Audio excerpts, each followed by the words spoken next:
अस्सलाम व्यूवर्स, आपने अगर अब तक हमारा चैनल सब्सक्राइब नहीं किया तो आपको यहाँ पे एक रेड कलर का बटन नज़र आ रहा होगा सब्सक्राइब का। आपने इसे क्लिक करके यहाँ से सब्सक्राइब कर लेना है हमारे चैनल को, ठीक है। और आपको इसे सब्सक्राइब कर लेना चाहिए क्योंकि हम अपने यूट्यूब चैनल के अंदर कोर्सेज़ के हवाले से, कंप्यूटर के हवाले से, एंड्रॉयड फ़ोन के हवाले से और ऑनलाइन अर्निंग के हवाले से वीडियोज़ अपलोड करते रहते हैं, ठीक है। तो आपको इसे सब्सक्राइब कर लेना चाहिए और आपने इसे सब्सक्राइब कर लिया हुआ है तो आपका बहुत बहुत शुक्रिया। और मोर अपडेट्स के लिए और सॉफ्टवेयर वगैरह डाउनलोड करने के लिए, चाहे वो डो फोटोशॉप हो, IDM हो या कोई ब्राउज़र हो, ठीक है, उन सबको डाउनलोड करने के लिए आप हमारी वेबसाइट पर विजिट कर सकते हैं जिसका नाम है lastlookproductions.blogspot.com, ठीक है। और यहाँ पर आपको हमारे तमाम के तमाम लेक्चर्स वगैरह, तमाम के तमाम वीडियोस, टिप्स एंड ट्रिक्स वगैरह सब कुछ मिल जाएगा, ठीक है। यहाँ से भी आप अटेंड कर सकते हैं और यहाँ से भी आप हमारे यूट्यूब चैनल को सब्सक्राइब कर सकते हैं, हमारे फेसबुक पेज को लाइक कर सकते हैं, गूगल प्लस को भी फॉलो कर सकते हैं। तो शुरू करते हैं व्यूअर्स आप अपनी वीडियो, ठीक है। अस्सलाम वालेकुम व्यूअर्स, मेरा नाम असलान शेरा और आप देख रहे हैं लास्ट लुक प्रोडक्शन जिसमें हम सीख रहे हैं कोरलड्रा ग्राफिक्स X7। तो अगर आप अपने टूल बार में आएंगे तो टूल बार में अगर 13वें नंबर पर आप देखेंगे 13वें टूल को, तो यहाँ पर आपको मिलेगा ड्रॉप शैडो टूल, ठीक है, ड्रॉप शैडो टूल। और इसी में मजीद 5 और टूल्स हैं, ठीक है। तो हम सेकंड वाले टूल के ऊपर बात करने वाले हैं, काउंटर टूल के ऊपर। Previous lecture drop shadow tool के ऊपर था। तो काउंटर टूल व्यूअर्स बेसिकली होता किस लिए है कि किसी भी शेप या किसी भी टेक्स्ट या किसी भी ऑब्जेक्ट को ये डबल कर लेता है या ट्रिपल कर सकता है, यानी कि उसी की कॉपी कर लेता है, ठीक है। और उसकी कॉपी ये आपकी पसंद के मुताबिक करता है। तो हम इसको प्रैक्टिकली अभी परफॉर्म करते हैं। तो मैं इसको थोड़ा सा साइड पे कर लेता हूँ। उसके बाद अगर मैं यहाँ पर ड्रॉ करता हूँ जी कोई बॉक्स, मैंने ये बॉक्स ड्रॉ कर दिया यहाँ पे,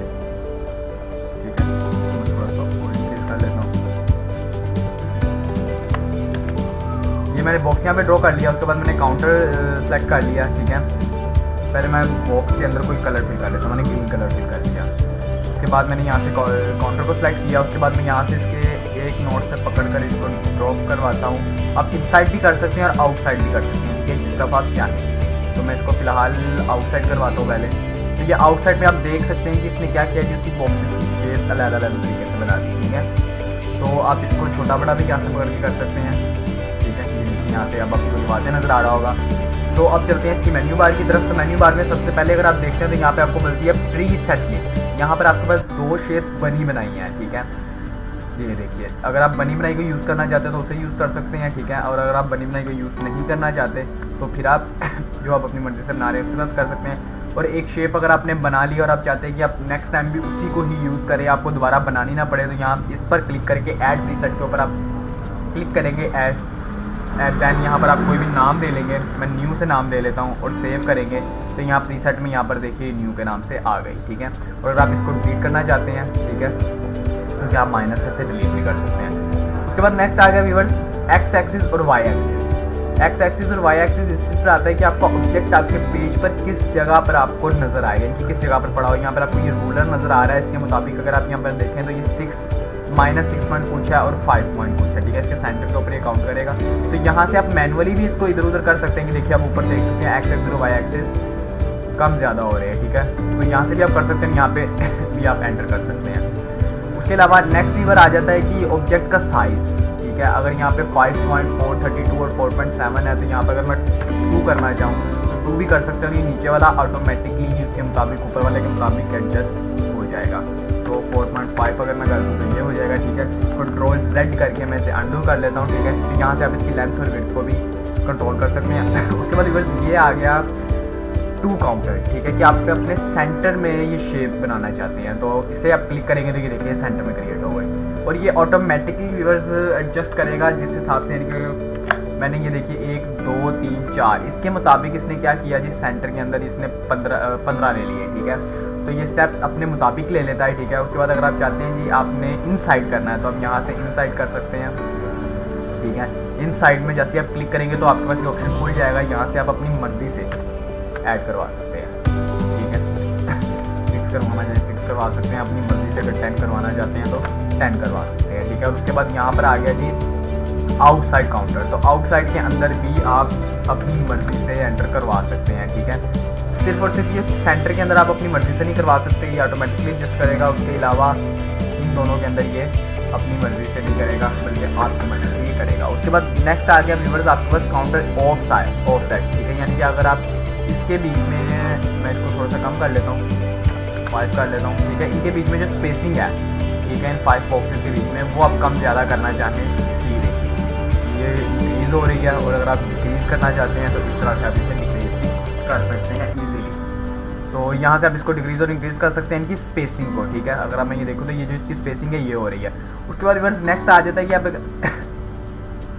काउंटर कॉर्नर्स, यानी कि आप इसके कॉर्नर्स किस तरह रखना चाहते हैं। इस टाइम ये बिल्कुल नोकदार हैं, ठीक है। अगर आप राउंड रखना चाहते हैं, यहाँ पर क्लिक करेंगे तो ये राउंड होने चाहिए थे, ये राउंड हो गए, ठीक है। तो यहाँ पे ये राउंड हो गए, इनको मैं थोड़ा सा ज़रा छोटा करता हूँ, ठीक है। राउंड हो गए। और आप अगर बेवल करना चाहते हैं तो ये देखिए यहाँ से ये बेवल भी हो गए। उसके बाद नेक्स्ट आ जाता है वेवलेस काउंटर कलर, ठीक है। यहाँ पे ये कलर को एडजस्ट करेगा, ठीक है। लीनियर काउंटर आ रहा है, क्लॉकवाइज आप कर सकते हैं इसको, ठीक है। ये अपने मुताबिक ऑटोमेटिकली ये एडजस्ट करेगा। और उसके बाद अगर आप काउंटर क्लॉक विश तीनों इकट्ठे करने चाहते हैं तो ये इस तरह से। और उसके बाद नेक्स्ट आ गया आपके पास colour, outline colour and fill colour. तो मैं अगर यहाँ से आउटलाइन कलर को चेंज कर देता हूँ, ब्लू कर देता हूँ, नहीं ब्लू नहीं, यहाँ से पर्पल कर देता हूँ, यहाँ से इसको मैं येलो कर देता हूँ। तो ये देखिए ये इस हिसाब से ही अब इसकी एडजस्टिंग करेगा, ठीक है।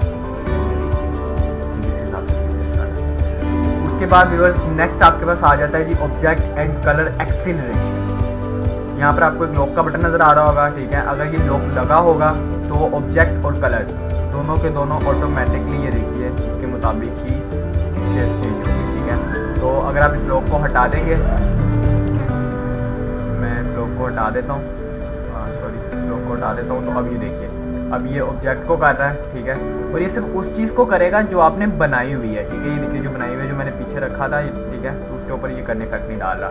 और अगर आप कलर को करना चाहते हैं तो ये देखिए ये कलर के ऊपर एक्सेलरेशन कर रहा है, ठीक है। और अगर आप यहाँ से चेक लगा देंगे तो फिर ये दोनों को एक साथ करेगा, ठीक है।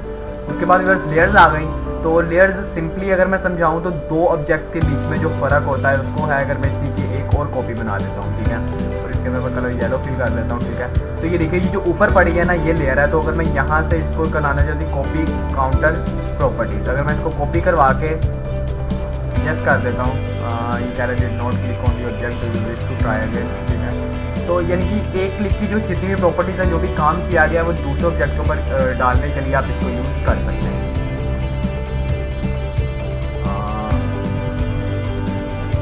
पूरे को सेलेक्ट कर लेता हूँ, ठीक है।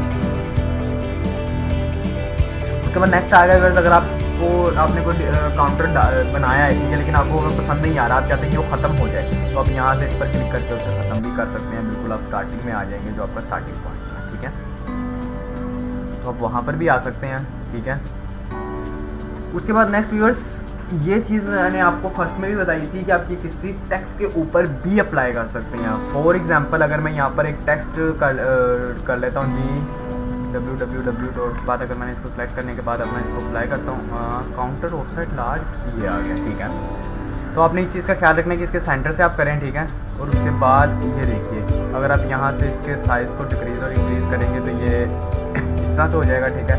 उसके बाद मैं इसके आउटलाइन को येलो कलर दे देता हूँ और आउटलाइन को देता हूँ ग्रीन कलर, ठीक है। तो ये देखिए ये इस तरह से ड्रॉ हो गया। तो इस तरह से आप यानी कि इसको किसी टेक्स्ट के ऊपर भी अप्लाई इजीली कर सकते हैं। तो व्यूअर्स मुझे उम्मीद है कि आज का लेक्चर आपको पसंद आया होगा और आज के लेक्चर की आपको समझ भी आई होगी, ठीक है। और आज के लेक्चर के हवाले से आपका कोई भी क्वेश्चन हो तो हमारे यूट्यूब चैनल पर भी कमेंट कर सकते हैं और हमारी वेबसाइट पर भी कमेंट कर सकते हैं।